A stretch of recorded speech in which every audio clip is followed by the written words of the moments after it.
Vamos a presentarles a continuación los hechos internacionales más importantes ocurridos en el año 2023 que han marcado a fuego la geopolítica mundial. El conflicto israelo-palestino, que comenzó con el ataque de Hamas el 7 de octubre de 2023, pero un conflicto que hunde sus raíces en el tiempo y que aún no tiene solución, porque no se ha encontrado conformar la política de los dos estados. La cantidad de muertos por el ataque de Hamas, según las autoridades israelíes, ha sido de 1.200 personas, además de 240 que fueron tomadas como rehenes. En Gaza, las autoridades palestinas informaron que los ataques israelíes mataron a unas 18.890 personas, de las cuales 7.729 eran niños. 24.000 es el total de niños huérfanos hasta ahora. La ONU ha votado un alto al fuego.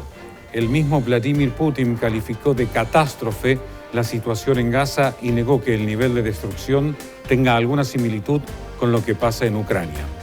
El propio Joe Biden le advirtió a Netanyahu que Israel empezó a perder apoyos a nivel internacional. Jake Sullivan, asesor de seguridad de Estados Unidos, declaró que no era conveniente que Israel ocupara Gaza. Hubo una tregua de 7 días para intercambiar prisioneros. Esa pausa terminó el 1 de diciembre. Se esperaba que pudiera lograrse un alto al fuego, pero no fue así.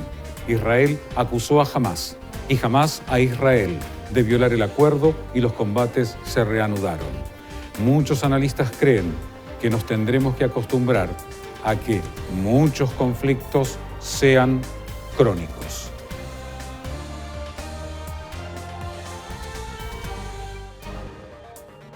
Después de la caída de la Unión Soviética, algunos territorios se independizaron. Pero hay partes donde la influencia rusa sigue siendo muy importante, como es en el caso del este de Ucrania, donde no solamente la tradición rusa se mantiene, sino también la lengua rusa. El conflicto entre ambos países, pero sobre todo el este de Ucrania con Kiev, comenzó en el año 2014. El enfrentamiento entre Ucrania y Rusia en sí mismo va para 2 años. Hasta la actualidad, el este de Ucrania, de habla rusa, está en manos de Moscú. De hecho, estos territorios se independizaron de Kiev y decidieron pasar a formar parte de la Federación Rusa. El apoyo de los Estados Unidos y de la Unión Europea ha sido fundamental para que Ucrania mantuviera sus fuerzas en el frente a pesar de los resultados adversos. A lo que hay que sumar las constantes promesas de ingreso tanto en la OTAN como en la Unión Europea, cosa que nunca podía ocurrir dada justamente el estado de guerra en el que el país está inmerso. Las sanciones contra Rusia no dieron resultado y la contraofensiva ucraniana nunca funcionó. El choque entre Israel y Hamas sacó al estancado conflicto ruso-ucraniano de las portadas. Se acercan las elecciones en los Estados Unidos, con pocas buenas noticias para los demócratas. Biden necesita triunfos, y no los hay en Ucrania. De hecho, el presidente Zelensky, que tiene problemas sobre todo con uno de sus generales, comienza a perder apoyos. Hablábamos de la independencia de muchos estados que formaban parte antes de la Unión de Repúblicas Socialistas Soviéticas. El enfrentamiento entre Azerbaiyán y Armenia tiene unos 30 años, sobre todo cuando los armenios étnicos independizan un territorio que está en medio de Azerbaiyán y que se denomina Nagorno-Karabaj. A partir de ahí ha comenzado el conflicto que se dirimió por medio de las armas. Por este territorio ubicado dentro de Azerbaiyán y durante 30 años independiente, hubo 2 guerras entre Armenia y Azerbaiyán con el saldo de unos 40.000 muertos. Mientras estos 2 países formaban parte de la Unión Soviética, el asentamiento de poblaciones de distinto origen en distintos territorios no traía complicación alguna. Pero con la caída de la Unión Soviética y la independencia de algunas de las repúblicas que la integraban, los conflictos aparecieron. En el Cáucaso, este es uno de ellos. El 19 de septiembre de 2023, el ejército de Azerbaiyán lanzó una ofensiva contra Nagorno-Karabaj. Un día después del comienzo de los combates, se alcanzó un acuerdo. Muchos miles de karabajíes decidieron dejar el territorio e irse a Armenia. La mediación la hizo Rusia. Finalmente, Nagorno-Karabaj, o Artsaj, como la conocen los armenios, dejará de existir oficialmente el 1 de enero de 2024, después del acuerdo alcanzado el 28 de septiembre de 2023. Azerbaiyán recupera el territorio.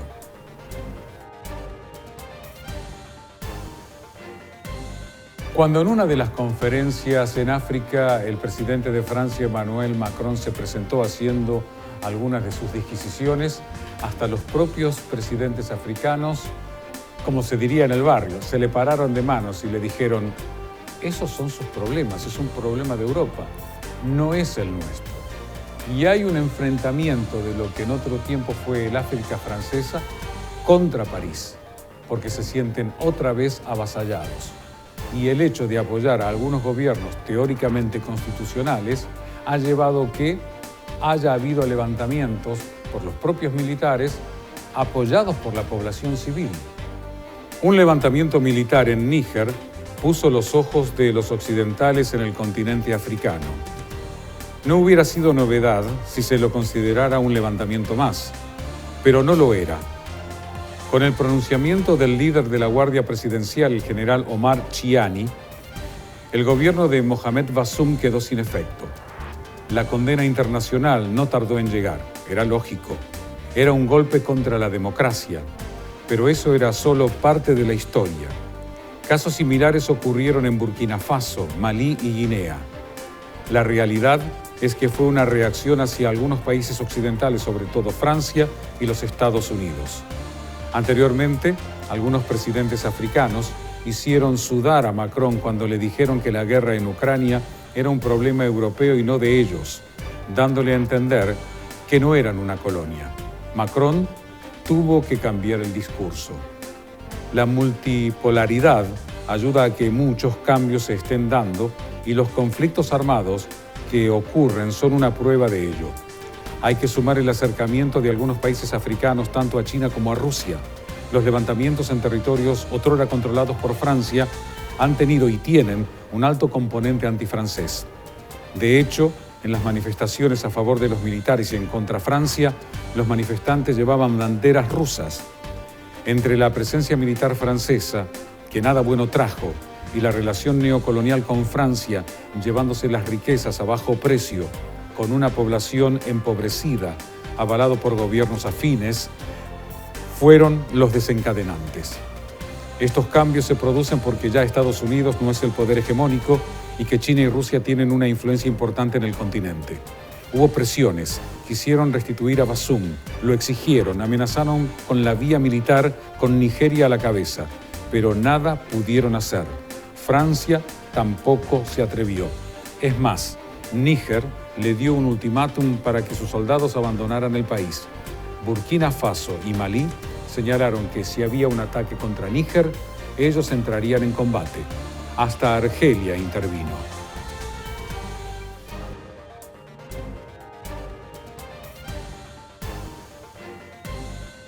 Nadie puede negar, a esta altura, del enfrentamiento de las grandes potencias para ser hegemónicas.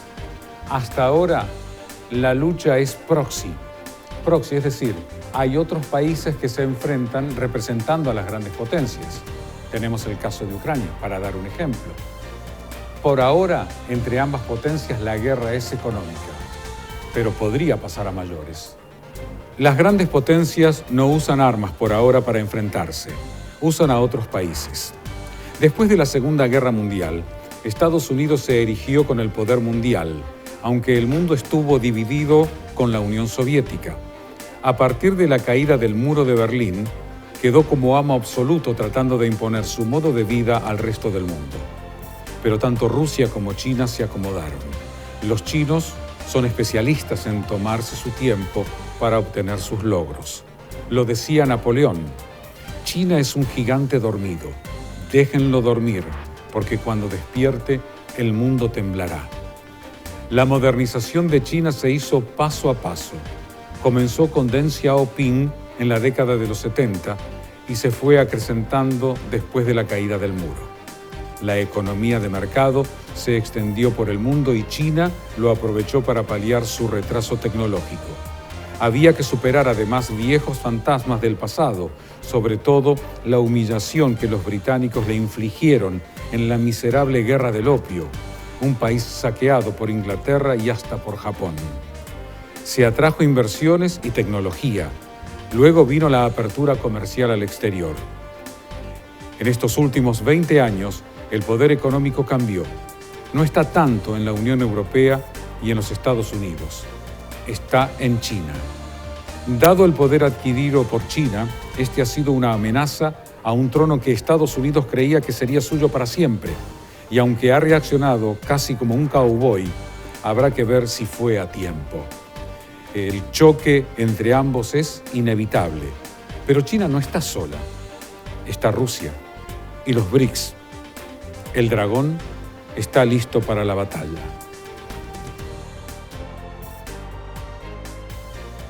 Desde la visión de los países occidentales, y entiéndase por países occidentales, Estados Unidos y sus aliados, Corea del Norte es un país peligroso. Por su parte, Corea del Norte acusó a Estados Unidos de haber hecho del año 2023 uno extremadamente peligroso y grave, y que con sus acciones, que incluyen ejercicios militares con fuerzas surcoreanas y hasta japonesas, intenta provocar una guerra nuclear. Históricamente cercana a China, en los últimos tiempos lo ha hecho con Rusia. De hecho, Kim Jong-un se reunió con Putin. Estados Unidos busca conformar una especie de OTAN asiática. También creó el AUKUS, conformado por Australia, Reino Unido y los Estados Unidos. Para Corea del Norte, Estados Unidos está pasando ahora a la fase práctica de hacer realidad su intención de provocar una guerra nuclear. El paralelo 38 sigue marcando una peligrosa frontera entre las dos Coreas. Los constantes entrenamientos militares entre Corea del Sur y Estados Unidos y el lanzamiento de misiles o satélites por parte de los norcoreanos mantiene una tensión máxima en la zona que puede tener un grave desenlace.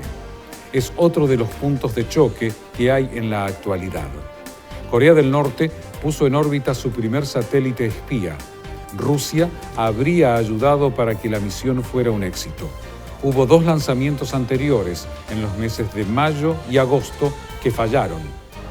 En septiembre hubo una reunión entre Kim y Putin en el cosmódromo de Vostochny, reunión en la que acordaron la asistencia técnica por parte de Rusia. Las dos Coreas se enfrentaron en el campo de batalla entre 1950 y 1953, que en realidad fue un enfrentamiento directo entre las grandes potencias, China y la Unión Soviética por un lado y Estados Unidos por el otro. Era la Guerra Fría. El resultado fue un acuerdo de armisticio firmado en 1953, pero no fue el fin de la guerra. Se creó una zona desmilitarizada de 4 kilómetros de ancho a lo largo del paralelo 38. Esa frontera que caminó Donald Trump junto con Kim Jong-un.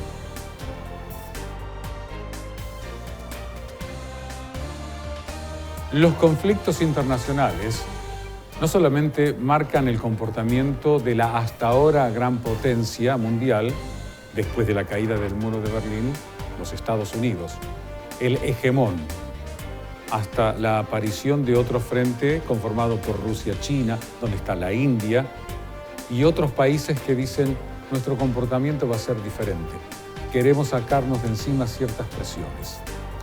Los hechos ocurridos en el exterior de los Estados Unidos tienen una gravitación importante dentro de la política interna, sobre todo para el año que está por comenzar, porque en los Estados Unidos habrá elecciones. Y el gran contrincante para Joe Biden se llama Donald Trump. Los conflictos internacionales afectan de manera directa a las elecciones estadounidenses de 2024, sobre todo el de Ucrania, Joe Biden apuntó directamente al que parece será el candidato de los republicanos, Donald Trump. Dijo Biden que si Trump no fuera candidato, él no se presentaría, pero que no se lo podía dejar ganar. Es muy peligroso para el país. Mientras los postulantes republicanos se enfrentan para ser candidatos, Trump tranquilamente los contempla desde lejos. En realidad, hace su campaña en solitario, ayudado, como afirman algunos, por los juicios que tiene en su contra, que lo único que han logrado es darle mayor aceptación entre el electorado, además de captar millones de dólares para su campaña. Trump tiene en su contra demandas penales y civiles, unas 34, pero eso no será un impedimento para ser candidato e incluso gobernar si ganara. Algunos ven una especie de persecución contra el líder de la oposición. Para aquellos que creen que Trump es el diablo, nada les hará cambiar de opinión, pero para otros votantes puede ser diferente y terminar siendo una ventaja para Donald Trump. Por su parte, los seguidores de Biden están preocupados, no solo por su edad, que no sería algo significativo, sino por su estado de salud, a lo que se suma la cuestión de Ucrania, que no ha terminado con la victoria que esperaban, otro frente abierto en el Medio Oriente, un posible choque con China y el no haber solucionado el tema de la inmigración ilegal.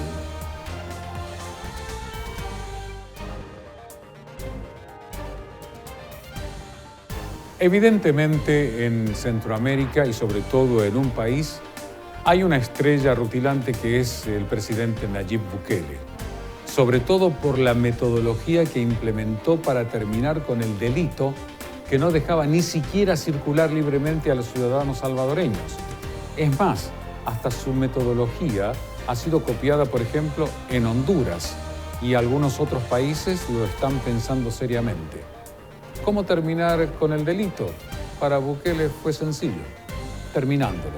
Y ahora, de seguro, será otra vez candidato a la presidencia. Habrá que modificar algunas cuestiones legales, pero goza de muchísima simpatía. Muchos afirman que Nayib Bukele ha tenido la capacidad de renovar la política mundial.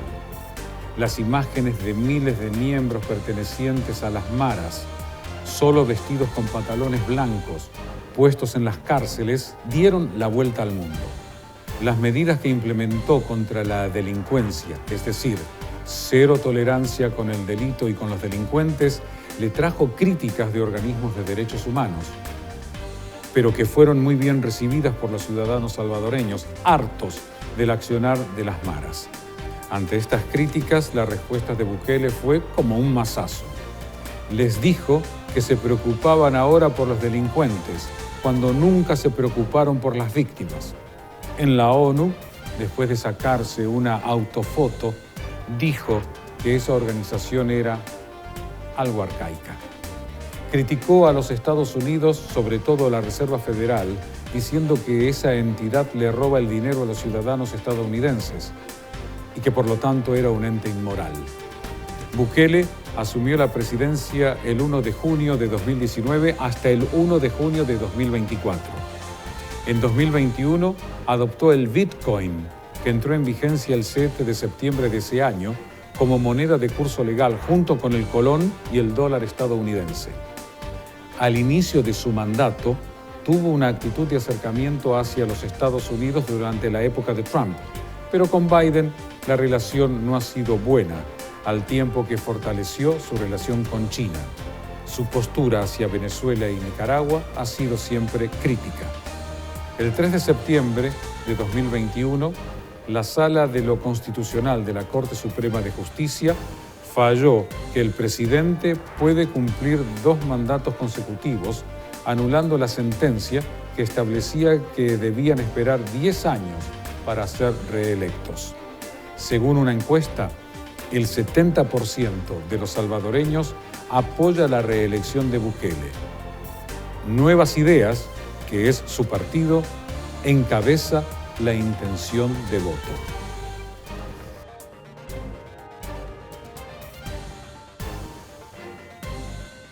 El final de la Segunda Guerra Mundial tuvo sus vencedores y sus vencidos. Pero entre los vencedores no se pudo evitar el choque, el enfrentamiento. El mundo oriental, principalmente comunista, y el mundo libre, principalmente liderado por los Estados Unidos y Europa. Pero hubo un fraccionamiento. El muro de hierro, como dijo Churchill, que había caído sobre Europa. Pero a partir de ahí se empezó a conformar un bloque militar, la OTAN, la Organización del Tratado del Atlántico Norte. Hubo una respuesta también por parte del Comecon, que era una especie de mercado común de los comunistas, y salió el Pacto de Varsovia.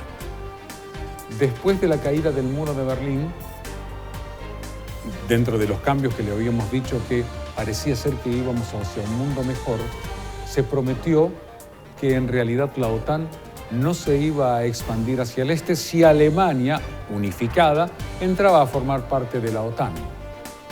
La pregunta actual, y nosotros vivimos los actuales enfrentamientos entre Occidente y Oriente, Estados Unidos y Rusia, la Federación Rusa, la OTAN ha seguido expandiéndose.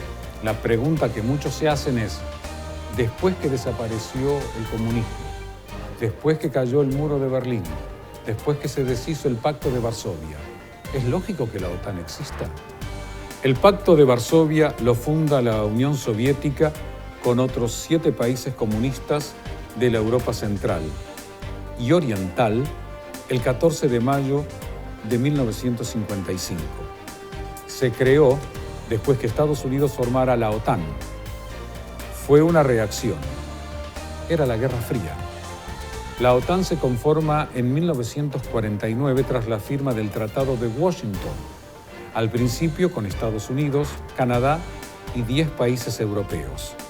El objetivo de la OTAN es garantizar la libertad y la seguridad de los países miembros por medios políticos y militares. Pero si el comunismo cayó, el Pacto de Varsovia se disolvió y la URSS desapareció, ¿por qué la OTAN sigue expandiéndose? No hubo nada escrito, pero se sostiene que Estados Unidos le prometió a Gorbachov que la OTAN no avanzaría ni una pulgada hacia el este si la Alemania unificada permanecía en la Alianza Atlántica. Esta promesa la hizo James Baker a Gorbachov en 1990. También Baker se lo dijo al ministro soviético Eduard Shevardnadze. La caída de la Unión Soviética, la conformación de la CEI, Comunidad de Estados Independientes, sumado a la independencia de algunos de los territorios que antes formaban parte de la Unión Soviética, no impidió la expansión de la OTAN hacia el este. El Pacto de Varsovia dejó de existir el 1 de julio de 1991. El 12 de marzo de 1999, la República Checa, Hungría y Polonia, otrora miembros del Pacto de Varsovia, se pasaron a la OTAN. Bulgaria lo hizo en 2004. Con Finlandia, que fue el último país que entró, la cantidad de países que la conforman son hasta ahora 31. La expansión hacia el este fue algo que Rusia siempre consideró peligroso para su existencia y de hecho lo ha advertido. La actual guerra en Ucrania es la muestra. Desde el gran estratega George Kennan hasta William Burns, director de la CIA, han advertido que el avance de la OTAN hacia el este era la razón del descontento ruso y que podría provocar hasta una guerra. En un artículo, George Kennan fue lapidario. Extender la OTAN sería el error más fatal de la política de los Estados Unidos. Eso inflamará la tendencia nacionalista, antioccidental y militarista en la sociedad rusa y restaurará la Guerra Fría.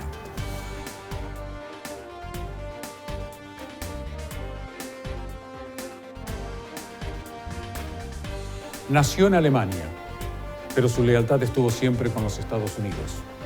Tuvo que escaparse porque estaban los nazis gobernando y junto con su familia se estableció en los Estados Unidos, donde estudió, trabajó y marcó la política exterior del propio país que adoptó como suyo y también la del mundo.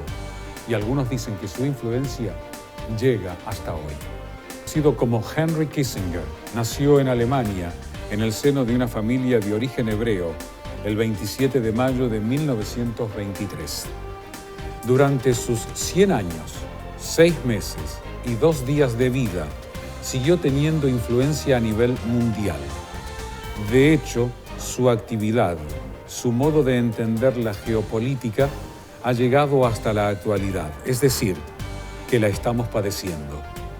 Fue la punta de lanza de la política exterior de los Estados Unidos. Después de dejar de ser secretario de Estado, siguió siendo muy influyente. Muchos presidentes buscaron su consejo, desde Reagan hasta Trump, desde Clinton a Obama. Escribió más de 50 libros, donde dejó plasmado las transformaciones de las relaciones internacionales y además señalando cuáles serían los países que llegarían a ser parte del nuevo orden mundial. Su legado genera controversia. Decidido partidario de los intereses de los Estados Unidos y llevarlos a cabo como fuera, muchos lo han llegado a considerar hasta como un criminal de guerra, sobre todo por las campañas militares estadounidenses en distintos países y además apañar golpes de Estado. Todo esto confirmado por la desclasificación de documentos de los servicios secretos. El 20 de julio de 2023, Xi Jinping lo recibió en Pekín, recordando su importante papel en la década del 70 al ayudar a la China de Mao a salir de su aislamiento. Xi lo trató con mucha consideración. Recibió el Premio Nobel de la Paz en materia de derechos humanos, pero varias ONGs internacionales presionaron para que ese premio le fuera retirado. Una de sus tantas famosas expresiones fue: ser enemigo de Estados Unidos puede ser peligroso, pero ser amigo es fatal. Hechos pasados y actuales certifican esta máxima.